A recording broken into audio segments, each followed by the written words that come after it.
الحمدللہ آج ہم سب ایک آزاد فضا میں سانس لے رہے ہیں، لیکن کیا ہم نے کبھی یہ سوچا ہے کہ یہ آزادی ہمیں کس طرح ملی؟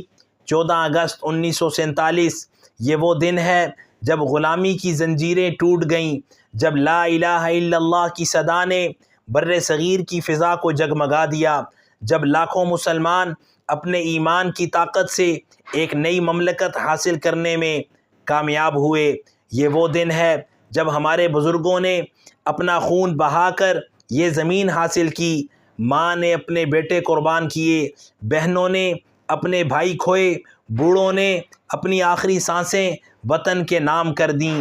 ان کی آنکھوں میں صرف ایک خواب تھا، ایک ایسا آزاد ملک جہاں ہم اسلام کے سنہری اصولوں کو اپنا سکیں اور اسلام کے سنہری اصولوں کے مطابق زندگی گزار سکیں۔ اے میرے پاکستان، تیری مٹی شہیدوں کے لہو سے مہکی ہے، تیری ہوا میں قربانیوں کی خوشبو بسی ہے، تیرا ہر ذرہ ہمیں پکار پکار کر کہتا ہے، میرے وارثوں، میرے محافظوں، کیا تم میرے لیے قربانی دینے کو تیار ہو؟ آج کا دن ہمیں صرف جشن منانے کے لیے نہیں بلکہ خود احتسابی کے لیے بھی ملا ہے۔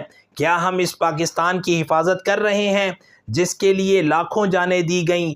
کیا ہم اس کے اصل مقصد کو پورا کر رہے ہیں؟ نہیں تو آئیے عہد کریں، ہم اس ملک کو کرپشن، نفرت اور ناانصافی سے پاک کریں گے۔ ہم علم، ایمان اور اتحاد کے ہتھیار سے اس کو مضبوط بنائیں گے۔ ہم ایک ایسی قوم بنیں گے جس پر دنیا فخر کرے۔ پاکستان ہمارا گھر ہے اور گھر کی حفاظت سب سے پہلے ہوتی ہے۔ آئیے وعدہ کریں کہ ہم پاکستان کو صرف اپنے لیے نہیں، آنے والی نسلوں کے لیے بھی سنواریں گے۔ اللہ تعالیٰ سے دعا ہے اللہ تعالیٰ ہمیں وطن عزیز کی ترقی میں، خوشحالی میں، امن و سلامتی میں اپنا کردار ادا کرنے کی توفیق عطا فرمائے۔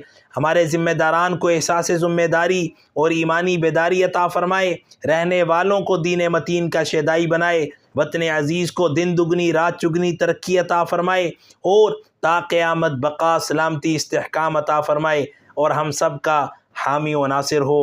آمین یا رب العالمین۔ پاکستان زندہ باد، پاکستان پائندہ باد۔